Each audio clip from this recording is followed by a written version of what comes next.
Hi hello రైతు సోదరులారా, ప్రస్తుతానికి మనం ప్లాటినా సీడ్ చూస్తున్నామండి. పత్తిది ప్లాటినా అనే వెరైటీ అనేది ఏమవుతుందంటే స్ట్రైట్ వెరైటీస్ అండి. ఇది మీకు సైడ్ కొమ్మలను తక్కువగా ఉంటుంది. సో ఇది మీకు ఏమవుతుందంటే ఒక కొమ్మకు వచ్చేసి 2-3 కాయల నుంచి ఎక్కువ రాదండి. కానీ ఇది నీకు హైట్ ఎంత పెరిగితే మీకు అంత బెనిఫిట్ అండి. ఇది ఎంత దగ్గరికైనా వేసుకోవచ్చు. సో నీకు తల్లి కొమ్మలు అంటే సైడ్ కొమ్మలు అండి, ఒకటి లేదా 2 అంతకంటే ఎక్కువ రావండి. ఇది చూడండి, దీనికైతే ఒకటే ఉంది, ఒకటి తక్కువ పక్కన ఒక లైట్గా ఉంది. సో ఇది నీకు ఏదైనా 1 నుంచి 2 వస్తాయండి. ఇది చూడండి, ఇది నీకు కాయ చూడండి ఇటు పక్కనే ఉంది. సో మీకు ఈ వెరైటీ అనేది ఎంత హైట్ పెంచుకుంటే మాత్రం అంత ఈల్డింగ్ వస్తుందండి. చూడండి, 1, 2, 3, 4, 5 అంతకంటే చూడండి మీకు కనీసం ఒక జాన కూడా లేదు. ఇంత జాన హైట్లోనే నీకు 4 నుంచి 5 కాయలు వచ్చినాయి. సో మనకి ఇది ఏంటంటే మీకు దగ్గర కాపండి. ప్రతిదానికి చూడండి కొమ్మలు చూడండి, కొమ్మ ఎంత చిన్నది ఉందో, కాయలు బాగా ఎక్కువగా ఉన్నాయి. చూడండి, ఏ కొమ్మ పెట్టినా కూడా అంతేనండి.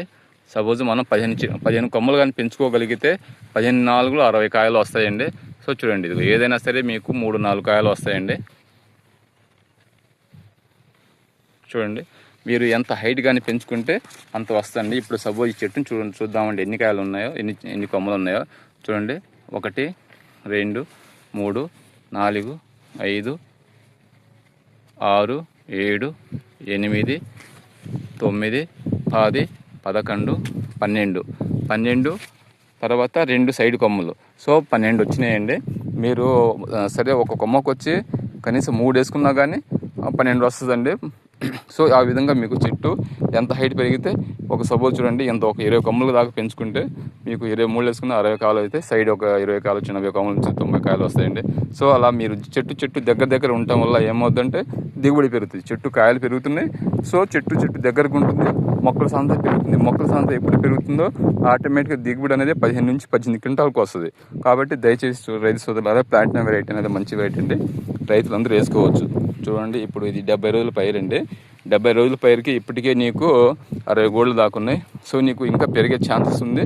చూడండి, పైరు ఎంత బాగుందో, ఎంత ఒత్తుకేసినా ప్రాబ్లం లేదండి. కాకపోతే కాటన్ వెరైటీ అనేది కొద్దిగా వెడం వేసుకోవాలండి. ఏ చెట్టు చూసినా కానీ బాగా నీట్గా ఉంది.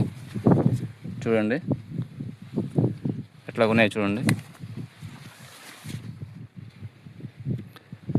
ఎటు చూసినా ఫ్లవరింగ్, కాయ అంత గ్రీనిష్ లెవెల్, డ్యామేజ్ క్రాప్ బాగా నీట్గా ఉందండి. బాగా ఒత్తుకేసినట్టు క్రాప్. ఇంకా ఇది 70 రోజుల పైరే. సో ఇంకా మనకు 40 రోజుల ఛాన్సెస్ ఉందండి. ఈ 40 రోజుల్లో ఇంకొద్ది పెంచగలిగితే ఇంకొక ఈజీగా ఇంకొక 40 నుంచి 50 కాయలు వస్తాయి, 50 కాయలు వస్తాయి. సో అప్పుడు అట్లా వచ్చినప్పుడు ఏంటంటే దిగుబడి అనేది బాగా పెరుగుతుందండి. సో రైతు సోదరులారా, ఈ ప్లాటినా వెరైటీ అనేది ఎప్పుడైనా మీరు వేసుకోవచ్చు. రైతులు అందరూ వేసుకోవచ్చు ఒక వెరైటీస్ అండి ఇది. ఎందుకంటే వెరైటీ మంచి వెరైటీ కాబట్టి 10 మందికి తెలియాలండి. ఇది రైతు సోదరులు అందరూ వేస్తున్నారు, కానీ ఈ సంవత్సరంలో అది ఇది మారుస్తున్నారు. అట్లా కాకుండా ప్లాటినా వెరైటీ అనేది వేసుకోండి, మంచి దిగుబడి వస్తుందండి. క్రాప్ అనేది బాగా ఎర్లీగా వస్తుంది. సో మీకు డ్యామేజ్ అనేది తక్కువగా ఉంటుంది. గులాబీ రంగు పురుగును కూడా తట్టుకుంటుంది. గులాబీ రంగు పురుగుని ఎందుకు తట్టుకుంటుంది అంటే, గులాబీ రంగు పురుగు అనేది సైడ్ బ్రాంచ్ వచ్చి బాగా అల్లుకోవటం వల్ల గులాబీ రంగు పురుగు అనేది ఎంటర్ అవుతుంది. చూడండి, ఇంత స్పేసింగ్ గ్యాప్, విస్తీర్ణం బాగా గాలివాట తగ్గుతున్నప్పుడు మొక్క ఏమవుతుందంటే నీకు చిలుకలు వచ్చి గుడ్లు పెట్టడానికి ఆస్కారం చాలా తక్కువగా ఉంటుంది. బాగా ఎప్పుడైతే అల్లుకొని ఉంటుందో, నీడ శాతం ఎక్కువగా ఉంటుందో కింద, ఆడొచ్చేసి చిలుకలు గుడ్లు పెడతాయండి. పురుగు డ్యామేజ్ ఎక్కువ వస్తుంది, దానివల్ల గులాబీ రంగు పురుగు ఎక్కువగా వస్తుంది. సో మీకు గులాబీ రంగు పురుగు తగ్గుతుంది, మంచి దిగుబడి వస్తుంది, మంచి ఈల్డింగ్ తొందరగా వస్తుంది. సో దయచేసి రైతులు సోదరులారా, ఈ ప్లాటినా వెరైటీ అనేది వేసుకోండి. దీనివల్ల రైతుకి మంచి ఉపయోగం ఉంటుంది. ఓకేనా, బాయ్ అండి.